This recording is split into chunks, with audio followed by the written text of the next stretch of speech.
नमस्कार. आपण पाहताय टाइम्स ऑफ नगर. आज पुन्हा एकदा अहिल्यानगर महानगरपालिकेच्या निवडणुकीच्या संदर्भात आपण एका विशेष व्यक्तिमत्वासोबत चर्चा करणार आहोत आणि ते व्यक्तिमत्व म्हणजे नव्याने सांगण्याची गरज नाही. ज्या वेळेला राजकारणामध्ये एकेरी उल्लेख होतो, ज्या वेळेला राजकारणामध्ये अपशब्दांचा उल्लेख होतो, ज्या वेळेला आरेला कारेचा उल्लेख होतो, चित्र न बघता आवाज ऐकून डायरेक्ट माणसं ओळखतात. सुशांत म्हस्केचा आवाज असेल. असे सुशांत म्हस्के या वेळेला आपल्यासोबत आहेत आणि आपण त्यांच्यासोबत खास चर्चा करणार आहोत. सुशांत भाऊ, टाइम्स ऑफ नगरमध्ये आपलं हार्दिक स्वागत. नमस्कार. एकंदरीत आपण पाहतोय की अनेक वर्षापासून महानगरपालिकेच्या निवडणुका रखडलेल्या होत्या आणि सर्वोच्च न्यायालयाने निर्णय दिल्यानंतरनं निवडणुकाचं बिगुल वाजलंय. ह्या निवडणुकींना कसं पाहता आपण? खरं पाहता निवडणुका ह्या वेळेतच होणं गरजेचं होतं. सर्वोच्च न्यायालय त्याच्यामध्ये इंटरफेअर करतं, दखल देतं. खरं तर ही खूप लाजिरवाणी बाब आहे. इतके अनेक वर्षे काँग्रेसची सत्ता राहिली, पण निवडणुका ह्या वेळेतच झाल्या. काही काही ठिकाणी 7-7 वर्ष, काही काही ठिकाणी 5-5 वर्ष, काही काही ठिकाणी 10-10 वर्ष अशा निवडणुका ह्या रखडवण्यात आल्या. त्याचं कारण म्हणजे सत्ताधारी लोकांना भीती होती काय यावेळेस आपण पडतो की काय. त्यामुळे त्यांनी मुद्दामून जाणून बुजून, माझा आक्षेप राहील का त्यांनी त्या निवडणुका मुद्दामून पुढं ढकलल्या. 5-5 वर्ष, 10-10 वर्षाला वेळ लावला. अनेक लोक आपण पाहिले की महानगरपालिकेच्या निवडणुकांमधनं अनेक लोक हे बिनविरोध निवडून आलेत. त्यांना समोर विरोधच नाही. मग सुशांत म्हस्केंनी एवढी कामं केली आपण असं सांगता आणि त्या कामांची पावती म्हणून तुम्ही बिनविरोध का होता आलं नाही? नाही, विशेष पाहता तुम्ही विचार करा. बिनविरोध ही प्रक्रियाच लोकशाहीला एकदम घातक आहे. ह्याचा विचार खरं तर पूर्ण नगर शहराने केला पाहिजे. एखादा व्यक्ती जर बिनविरोध निवडून येत असेल तर नागरिकांच्या समस्येला काही घेणदेणंच राहणार नाही. हे वास्तव आहे. नागरिकांचे प्रश्न तो काय ऐकन, काय संबंध, तो कोणाच्या पाया पडलेला नसेल, तो कोणाला जाऊन त्याचे कामं सांगितलं नसेल, तो त्याचा विकास आहे त्याने नियोजन सांगितलं नसेल, पुढील 5 वर्षामध्ये जर तो निवडून आला तर ते विजन सांगितलं नसेल. साम दाम दंड भेद वापरून या नगर शहरामध्ये अनेक 4 ते 5 लोक माझ्या माहितीप्रमाणे हे बिनविरोध झाले. मी त्याचा एक नागरिक म्हणून एक तीव्र शब्दामध्ये निषेध करतो आणि लोकशाही ही संपवण्याचं यांचं कट कारस्थान.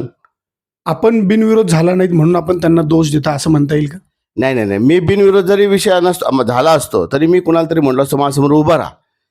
कारण जनतेतून निवडून येण्यात जी खरी मजा आहे ती बिनविरोध होण्यात नाही आहे. लोकांना तुम्ही काय सांगणार, तुम्ही काय करणार त्यांच्यासाठी? तुमचं व्हिजन सांगणं गरजेचं आहे लोकांना तुम्ही चालता का नाही चालतं हे पण पाडताल ना, ऐका नाही. म्हणजे लोकांनी तुम्हाला चॉईस केलं पाहिजे का हा माणूस विकास करू शकतो, हा माणूस सर्वसामान्याच्या मदतीला धावू शकतो.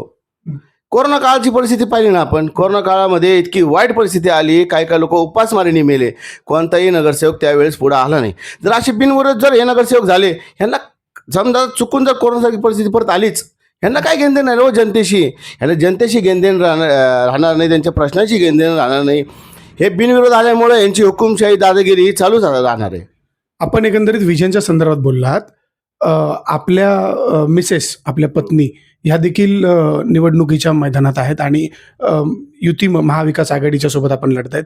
आपलं काय विजन असणार आहे? लोकांच्यासाठी आपलं काय गणित, प्रभागासाठी काय गणित, असे 2 गणित वेगवेगळ्या पद्धतीने कसे सांगता येतील? हे बघा, प्रथम मी ज्या भागामध्ये राहतो तो सर्जेपुरा कॅम्प कॉलर भाग आहे आणि मला जो प्रभाग क्रमांक 10 मधून माझ्या मिसेस संपदा म्हस्के उभा आहे. त्यातून जर पाहिलं गेलं तर 50 ते 60% हा भाग स्लम आहे. स्लम एरियामध्ये तुम्ही एकच शाळा आहे, महानगरपालिकेची एकच शाळा आहे. त्या शाळेमध्ये अक्षरशः बसायला लेकरांना व्यवस्थित सोय नाही आहे, कुठली सुविधा नाही आहे. मी जर माझी जर मिसेस जर निवडून आली तर सर्वात प्रथम मी आमच्या स्लम भागातल्या लेकरांसाठी शिक्षणाचं उत्तम नियोजन करेन. सुंदर अशी प्रथम मी शाळेवरती लक्ष देईन. शैक्षणिक पात्र त्यांची सुधारलीच पाहिजे आणि ज्या भागामध्ये स्लम लोक राहतात त्यांना दवाखान्याचे पैसे नसतील त्या भागामध्ये महानगरपालिकेच्या माध्यमातून दवाखान्याची सोय करून देईल. आणि शिक्षणाचा, दवाखान्याचा हा प्रश्न एकदम महत्त्वाचाच आहे. त्याचप्रमाणे आता तुम्ही जर कधी झोपडपट्टीमध्ये जर कधी फिरले, नाल्या तशाच, कचरा तसाच, आमचे लेकरं अक्षरशः तिथं खेळतात. तिथंच खातात, तिथंच मुततात, तिथंच हाकतात. इतकी भयानक 2026 लागलं तरी सुद्धा इतकी वाईट परिस्थिती आहे. लोक छान छान गप्पा करतात, निवडून येतात, त्यानंतर कोणीही लक्ष देत नाही. 5-5 वर्षाचा आमचा अनुभव सांगतो. कोणताही नगरसेवक एकदा येतो, आश्वासन देतो, जास्तीत जास्त आश्वासन देतो, पण येत नाही. मी नागरिकांना तुमच्या माध्यमातून जाहीर विनंती करतो का तुम्ही असा उमेदवार निवडून द्या को तुमच्यासाठी तो अर्धरात्री उभा राहील, तुमच्या हाकेला लगेच धावून येईल, तुमच्या मूलभूत प्रश्न सोडवण्यावर तो जास्तीत जास्त लक्ष देईल. जे लोक फक्त निवडणूक पुरता तुमच्यामध्ये आले त्यांना वेळेतच तुम्ही ओळखा, कारण 5 वर्ष परत तुमच्या अंधारातच जाणार. एकंदरीत आपण विकासाचं धोरण आखलेलं आहे, परंतु सुशांत म्हस्के आता ज्या पद्धतीने तुम्ही सांगताय, आम्ही ज्या पद्धतीने तुम्हाला पाहतोय, सुशांत म्हस्के एक तळागाळातला माणूस आहे आणि संघर्षामध्ये घडलेला माणूस आहे. संघर्षामधनं एक वलय तयार केलेला सुशांत म्हस्के कशा पद्धतीने या जी काही प्रतिस्पर्धी तुमचे आहेत, दणदाखट आहेत, असं काल तुम्ही उल्लेख केला, कशा पद्धतीने तुम्ही टिकणार आहात आणि कसं नियोजन आखणार आहात? हे बघा, प्रथमतः मी जाहीर सांगतो, माझी निवडणूक ही वास्तविक पाहता जनतेने हातात घेतलेली आहे. तुम्ही जर माझ्या प्रभागात कधी फिरले तर तुम्ही म्हस्के हे नाव कुणालाही सांगा, कोणी सांगणार एक मत त्यालाच. त्याचं कारण सांगतो, कारण मी गेले 25 वर्ष झाले लोकांसाठी कामं करतो आणि निस्वार्थ करतो. माझ्यावर अजून कुठलाही कलंक नाही. मी कोणाच्या आत्तापर्यंत 1 रुपये खाल्लेला नाही आहे. तो मला विश्वास आहे, त्यामुळं जनता ही माझ्या पाठीशी आहे. त्याच्यामुळं माझा विजय हा निश्चित होईल. आणि समोर जातीवादी शक्ती आहे. आता परिस्थिती बघा ना, म्हणजे प्रमुख मुद्दा तुम्हाला सांगतो. आता राष्ट्रवादी असेल, अजितदादा पवार गट, बरोबर, भाजप असेल, या लोकांनी तुम्ही जर त्यांचं जर पुन्हा जर उमेदवार जर पाहिले, त्याच्यामध्ये एकही उमेदवार हा मुस्लिम समाजात दिलेला नाहीये. हा जातीवादच मानावा लागेल ना आपल्याला. मग अल्पसंख्याकाला संधी का नाही, हा मोठा प्रश्न आहे. खरं तर ह्याच्यावरती मुस्लिम समाजाने, मागासवर्गीय समाजाने विचार केला पाहिजे का हे लोक आपल्याला डावलण्याचं कारण काय, का तुम्ही मुस्लिम म्हणून डावललं का? तुम्ही त्यांची यादी परत एकदा पहा, ती जाहीर करा. त्याच्यामध्ये भाजप आणि राष्ट्रवादीने एकही मुस्लिम कॅन्डिडेट दिला नाही. हा फक्त जातीवादाचंच कारण असणार आहे, असं माझं एकदम सक्षम मत आहे. आता माझ्यासमोर समजा भाजप असेल, आमच्या ढोणेताई आहेत, 5 वर्षात ते लोकांच्या संपर्कात काही राहिलेलं नाही. लोक त्यांच्यावरती अतिशय नाराज आहे. मी जनतेमध्ये जाऊन जनतेचे मी प्रश्न ऐकले, लोकांशी बोललो, त्यावेळेस त्यांनी त्यांची नाराजी मला व्यक्त करून दाखवली. मग त्यांनी मला हे सुद्धा सांगितलं का भाऊ, तुला जर आम्ही मतदान केलं, तुम्हाला जर मतदान केलं, तुम्ही त्यांच्यासारखंच करणार का? मी बोललो नाही. मी म्हटलं तुम्ही माझा कुठेही ऑफिशियल व्हिडिओ घ्या, तुम्ही जर म्हटले 100च्या बॉन्डवर लिहून द्या, तर मी लिहून द्यायला सुद्धा तयार आहे. का तर मला खरोखर कामच करायचं आहे. कारण मी एवढे दिवस झाले संघर्ष केला, 20-25 वर्ष लोकांसाठी झटतोय. मला खरं लोकांची जाणीव आहे. मग मला त्यांचेच कामच करायचे. म्हणूनच मला किंवा माझ्या मिसेसला नगरसेवकच व्हायचं. त्याचं कारण सांगतो का मला जनतेमध्ये जाऊन त्यांचे प्रश्न सोडवायचे आहेत. कारण ती एक माझी आवड आहे का लोकांचे प्रश्न जर सुटले, त्यांच्यावरती चेहऱ्यावरती जो येणारा हास्य असेल, त्यातच मला आनंद मिळतो. सुशांत भाऊ, आपण सांगताय की त्या लोकांनी काही केलं नाही, मला लोकांच्यासाठी काम करायचं आहे. या सगळ्या गोष्टी आहेत. जातीवादाचं समीकरण तुम्ही मांडताय. तुम्ही 20 वर्षापासून ह्या राजकारणामध्ये आहे. लोक तुम्हाला कशा पद्धतीने आज बोलतायत आणि मागील जो तुमचा प्रवास होता 20-25 वर्षाचा, त्याच्यामध्ये काय काय तुम्ही लोकांच्यासाठी कामं केलेली, ते कसं पद्धतीने तुम्ही मांडणार आहात? अगा, माझा प्रवास हा एकदम खर्च झालेला आहे. मी एकदम सर्वसामान्य घरातला मुलगा आहे. म्हणजे मी राहिलो झोपडपट्टी भागामध्ये. तर माझा प्रवास कसा चालू आला, मी लोकांच्यासाठी संघर्ष केला, लोकांसाठी मी आंदोलनं केली. अनेक माझ्या महिलांना, माझ्या ताईंना मी न्याय मिळवून दिला. किती गुन्हे दाखल झाले या आंदोलनामध्ये?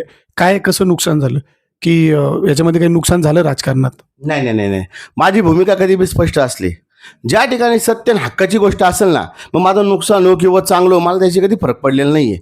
नुकसान झालं तरी चालतं, पण एखाद्याला न्याय भेटणं हे प्रथम गरजेचं आहे.